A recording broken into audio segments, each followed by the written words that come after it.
All right, welcome back to Healing the Earth Radio here on CFRU. And I have with me a special guest host today, Erin. Hey, today we'll be talking with Derrick Jensen, who is a writer who is increasingly recognized as a major new voice in cultural dissent. He has written books such as A Language Older Than Words, Welcome to the Machine, Walking on Water, Endgame, and Culture of Make-Believe. Culture of Make-Believe has been called a passionate and provocative meditation on the nexus of racism, genocide, environmental destruction, and corporate malfeasance, where civilization meets its discontents. We're really excited to have Derrick with us today. Yeah, so Derrick, how are you doing? I'm doing okay. How you doing? I'm doing good. Not too bad, I guess. I'm feeling pretty good.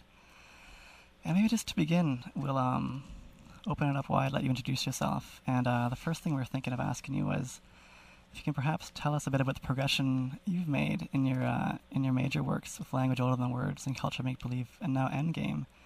And maybe tell us, what you're trying to contribute to the community of resistance by writing Endgame.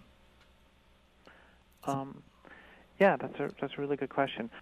As I mentioned in an email to you, and we should just sort of put this on the table so that if something happens, people will know what's going on. Is that I've been having a flare-up of Crohn's disease for the past several months, and if I suddenly in the middle of a sentence have to run off to the bathroom or something, one of the things it does is it causes pretty bad diarrhea.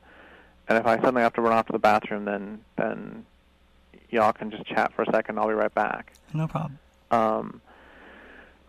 Anyway, so I guess the progression for me of those books, and I should also one more thing I should say is that Endgame isn't out yet. There's Endgame is coming out next spring through 7 stories.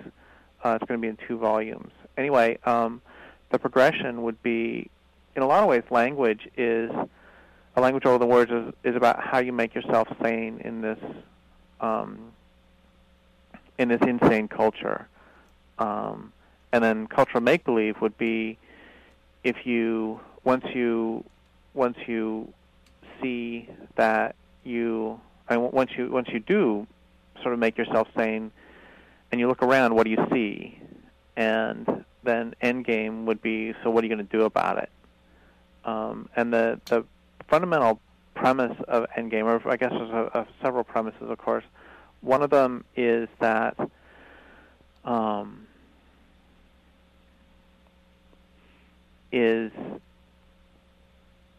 I would go all around the country and I would ask people, do you believe that this culture will undergo a voluntary transformation to a sane and sustainable way of living? And nobody would ever say yes. And a lot of people would just laugh. It's a silly question. And the next question is, so if you don't believe that the culture is going to undergo a voluntary transformation to a sane and sustainable way of living, what does that mean for your strategy and for your tactics?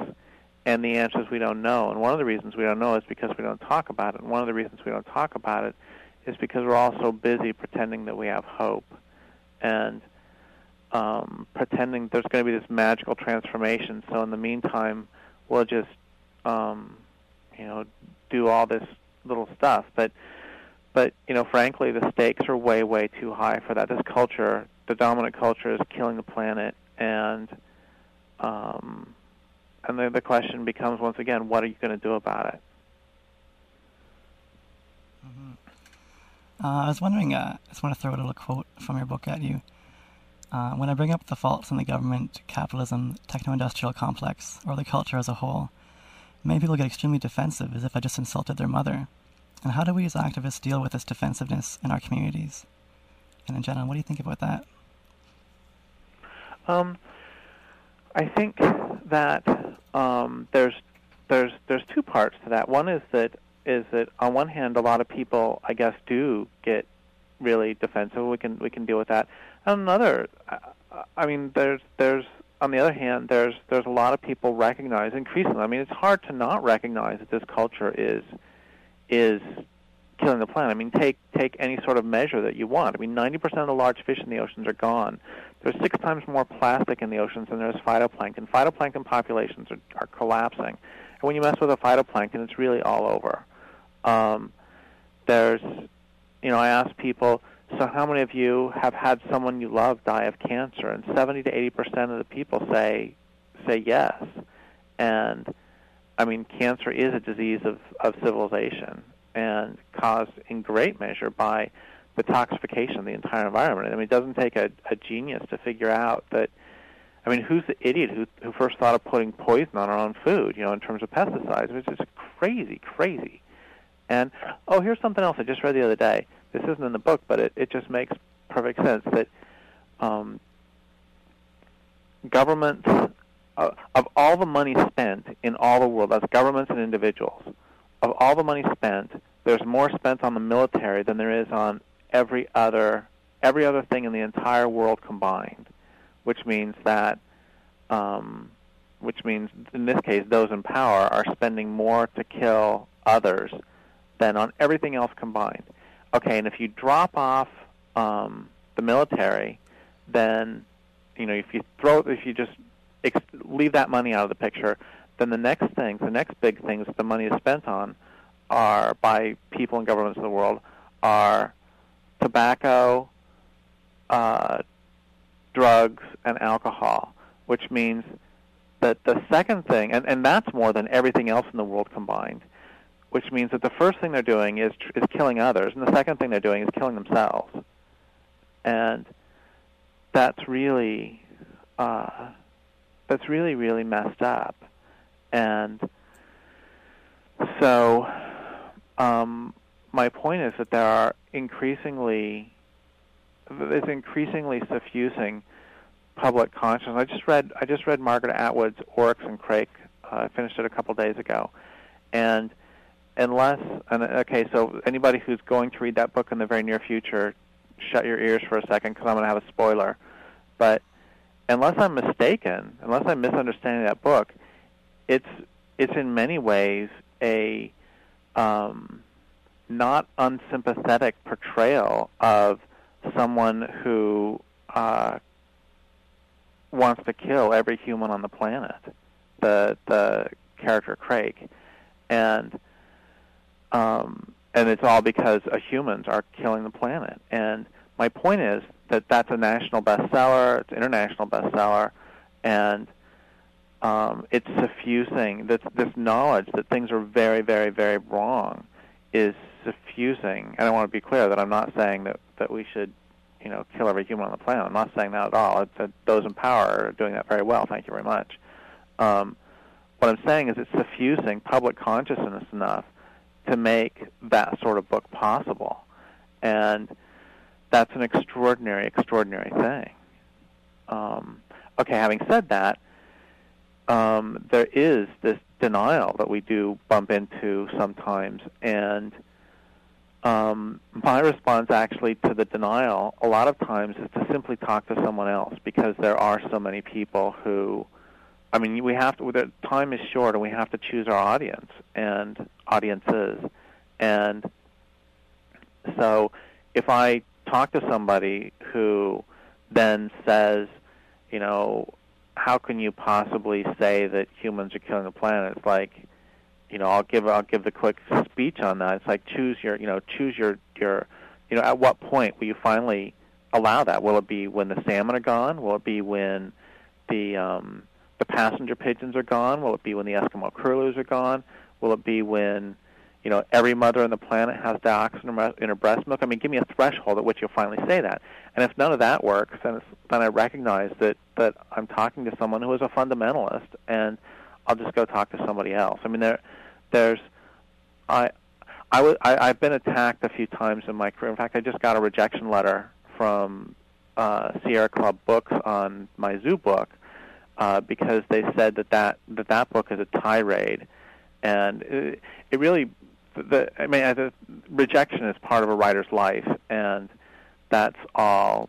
It's fine that they rejected it, but it really bugged me that they called it a tirade because, first off, and this is part of the reason that the world's being killed, is that those who pretend that they are defending the planet so often are afraid of emotion.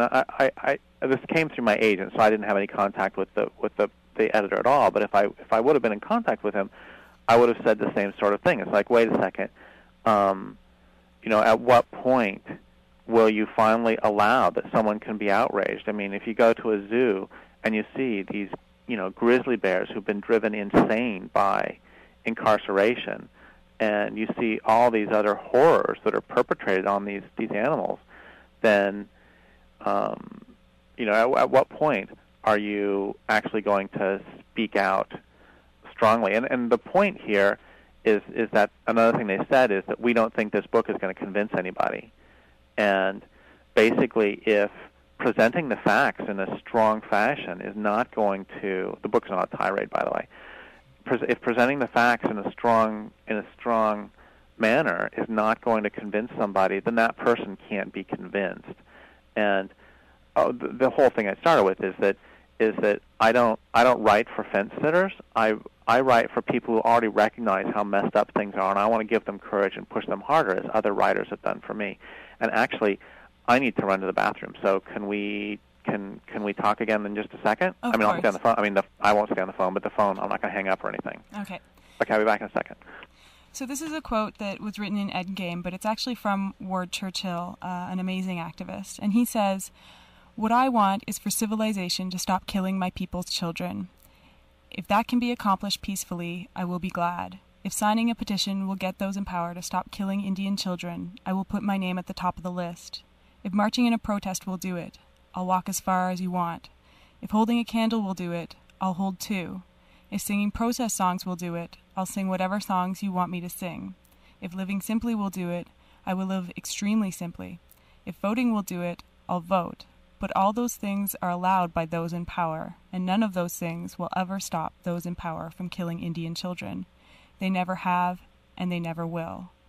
Given that my people's children are being killed, you have no grounds to complain at whatever means I use to protect the lives of my people's children, and I will do whatever it takes." Hello? Hey, Derrick. Hey. Perfect timing.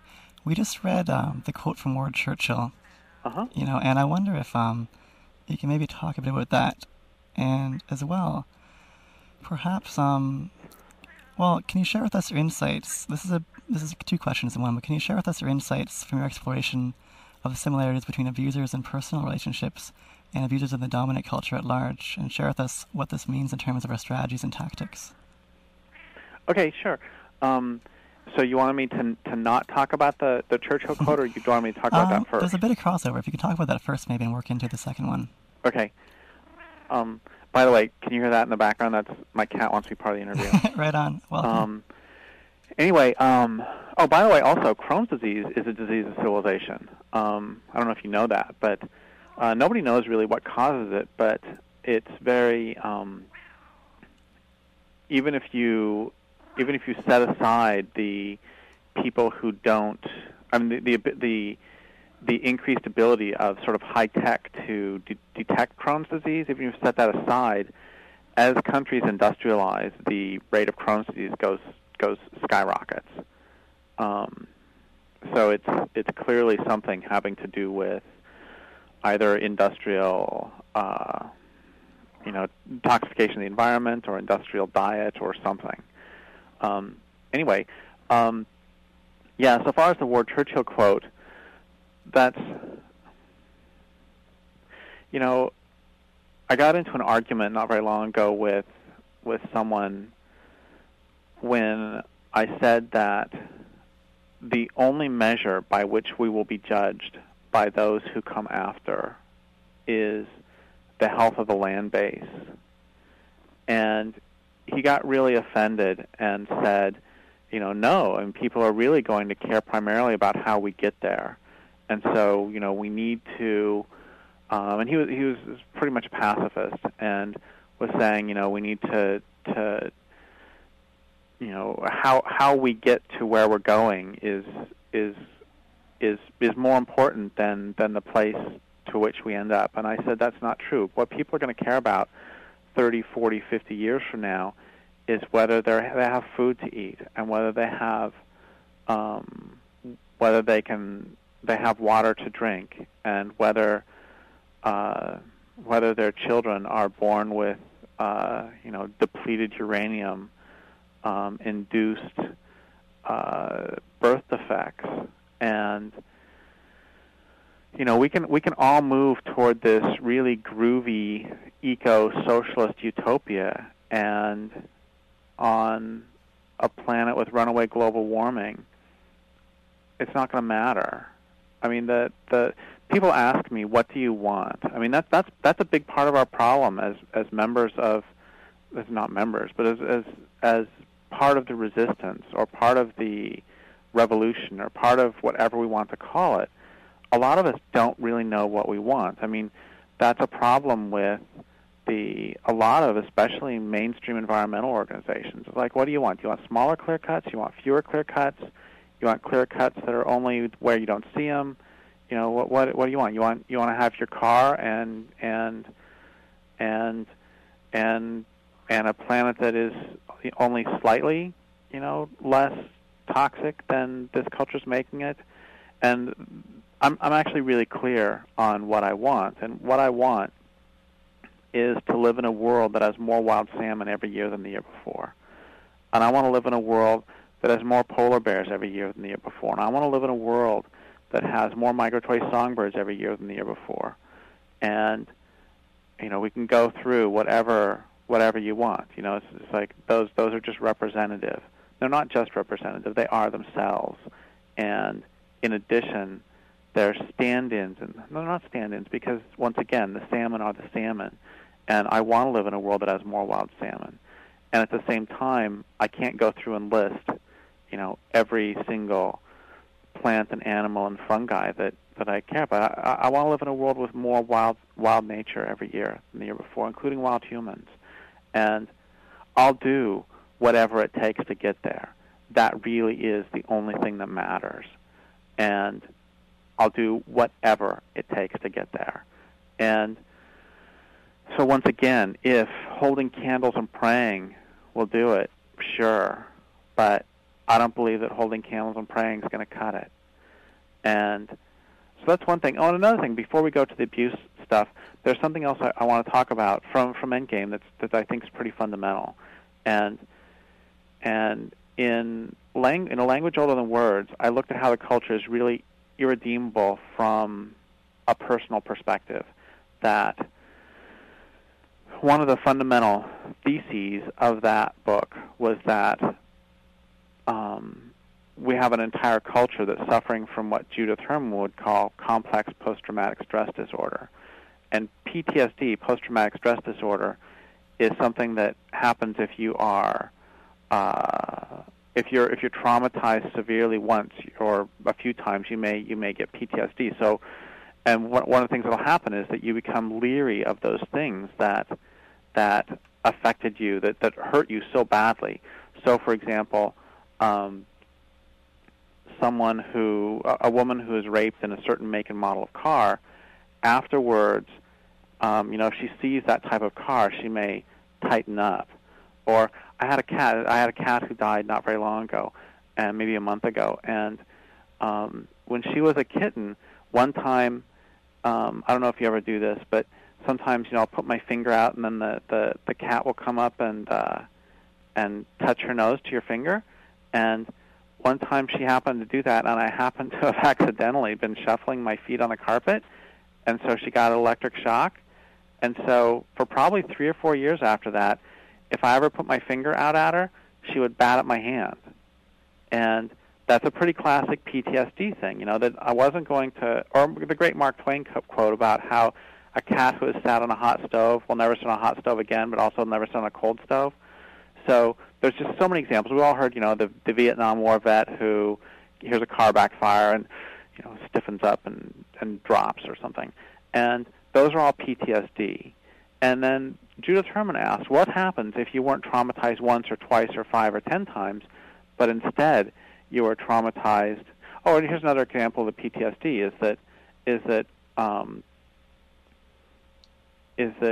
I could never, because of my father's behavior, because of smelling alcohol on my father's breath as he sexually assaulted me. I mean, I could even if I wanted to, I could never date someone who drinks. I mean, that connection has been made, and and I don't go there. Okay, so anyway, Judith Herman asked, what happens if someone's traumatized not once or twice or 5 or 10 times, but instead, or one more example of PTSD actually is pretty interesting, is when I was in high school, I never used to swear or anything, and if someone would ask me if I wanted to go water skiing, I would say no thank you, but inside my head I'm just cursing them out, and I'm furious, and it's really, really weird. What's the deal with water skiing? And then I asked my mom, what's the deal? And she said that, and I'd forgotten about this entirely, she said when I was like 3 and 4 and 5, there were beatings associated with the family would go water skiing, and somebody would inevitably end up getting beaten. And I had no conscious recollection of that, but once again, every time anybody asked me if I wanted to go water skiing, I would totally flip out. And, once again, we've seen this in various, I'm sure I'm not the only person who's seen this in various relationships where you can do something entirely innocuous and the other person just flips out because, you've touched some trigger that has nothing to do with the present day. Anyway, so Judith Herman defined this. What happens if you're not traumatized once or twice or 3 times or 5 times, but instead you're raised in captivity? You are a political prisoner, or you are a regular prisoner, or you are raised in domestic violence. And what she found is that not only do you get those specific triggers, but you come to believe that all relationships are based on power, based on hierarchy.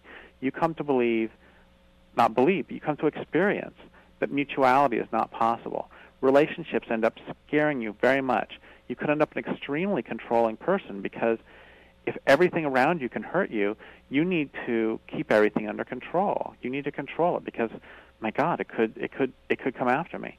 And so that's where she took it, and where I took it. And I want to say that she's not responsible for this part. She may actually disagree with it. I don't know, but I'm saying we have an entire culture that's based on an entire culture where we're all so traumatized that we have forgotten. We can't even conceptualize. We can't even experience what it is to be in a relationship. When I've talked to American Indians, Vine Deloria, Jeanette Armstrong, however many of them, when I say, what is the fundamental difference between Western and indigenous ways of being, they all say the same thing, which is that the indigenous people perceive listening to the natural world not as a metaphor, but as the way the world really works. And they perceive those others around them as beings to enter into relationships, not as objects to be exploited. So, there's this tree over here. There's a great line by a Canadian lumberman. When I look at trees, I see dollar bills. And that's pretty much it, because if when I look at trees, I see dollar bills, I'm going to treat them one way.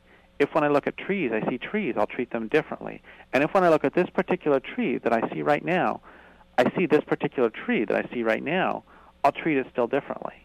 And it's the same if when I look at salmon, I see a fisheries resource, I'm going to treat them one way. If when I look at salmon, I see salmon, I'll treat them differently. If when I see this particular salmon, I'll treat it still differently. Or if when I look at women, I see orifices, I'm going to treat them one way. If when I look at women, I see women, I'll treat them differently. If when I look at this particular woman, I see this particular woman, I'll treat her differently still. And my point is that we have been so traumatized that we are quite often incapable of entering into all these just wonderful and beautiful relationships. And so we end up perceiving everyone around us, including other humans, as resources.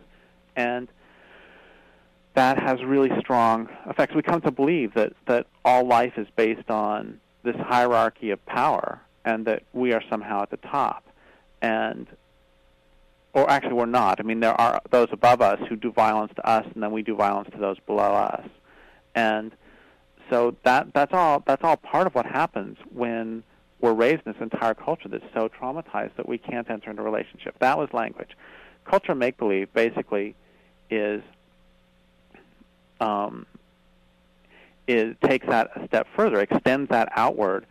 So it says that it looks at the problem on a sociological level, that basically if you have an entire culture that's based on competition, which of course it will be if we're all traumatized, if you have an entire culture that's based on competition, it's going to lead inevitably to atrocity and to hatred and to objectification.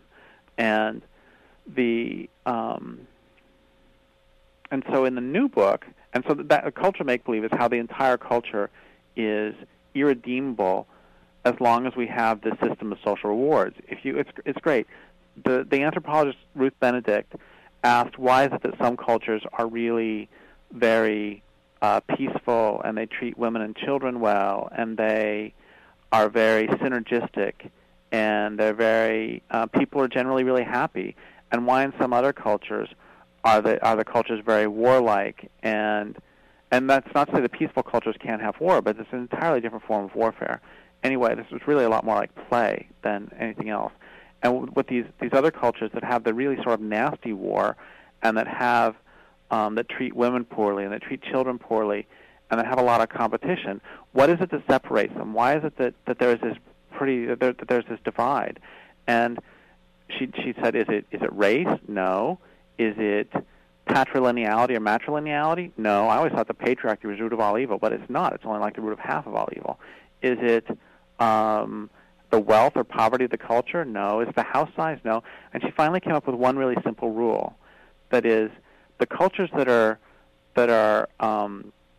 good, that treat the women well, children well, that aren't exploitative, those cultures recognize that humans are both selfish and altruistic, and they break down that dichotomy by making it so the most selfish thing you can do is to do things that are good for your community, and they do that by their social rewards. And what you do is you praise people. We recognize that we're social creatures, and you praise people who do things that are good for the community, and you disallow behavior that benefits the individual at the expense of the whole. On the other hand, the cultures that are really nasty, those cultures consistently socially reward behavior that benefits the individual at the expense of the whole. And it all comes down to how a culture handles wealth. That if in the cultures that are really good, it's handled through what's called a siphon system, whereby wealth is constantly siphoned from rich to poor, and that's done once again through praise. So if I go hunting and I, kill some animal, and then I bring it back, and I don't share among I never can pronounce this word, XHOSA of South Africa. Among them, if someone didn't share down to the tiniest little scrap, everybody would laugh at them like a hyena, and they would make fun of them. In some of the tribes in the Northwest, they would have a shaming pole that you'd put outside somebody's house that says, this person's a jerk. Sometimes you'd get exiled if you don't share. And in the other cultures, it's handled through a funnel system whereby wealth is constantly funneled from poor to rich, and it's a competition. And no wonder you all end up at each other's throats, because everybody's competing, as opposed to, and the reason, by the way, that if I go hunting, I could give it all away is because I know tomorrow that one of you is going to go gathering, and then you will share. Because right now, I could give away every penny I have, and who's going to pay my rent tomorrow? And this only works if there aren't any cheaters. And so that book was really about how this culture is really deeply based on this on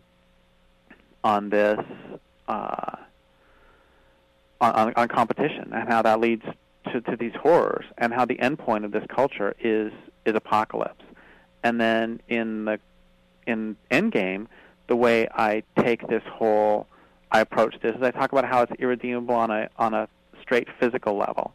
And the way I deal with that is, I've been bashing civilization for a long time, and finally with this book I decided I better define it. And the way I defined it is civilization is a way of life that's characterized by the growth of cities. And that's defensible both linguistically and historically. And that's all fine, Derek, but what's a city? And a city I've defined as a collection of people living in numbers large enough to require the importation of resources, which means that the people who still live, but who have lived where I now live in what's called Northern California, the Tolowa, they were not civilized. They lived in camps, they lived in villages, they didn't import resources. They didn't require the importation of resources. They would do some trade, but that wasn't necessary.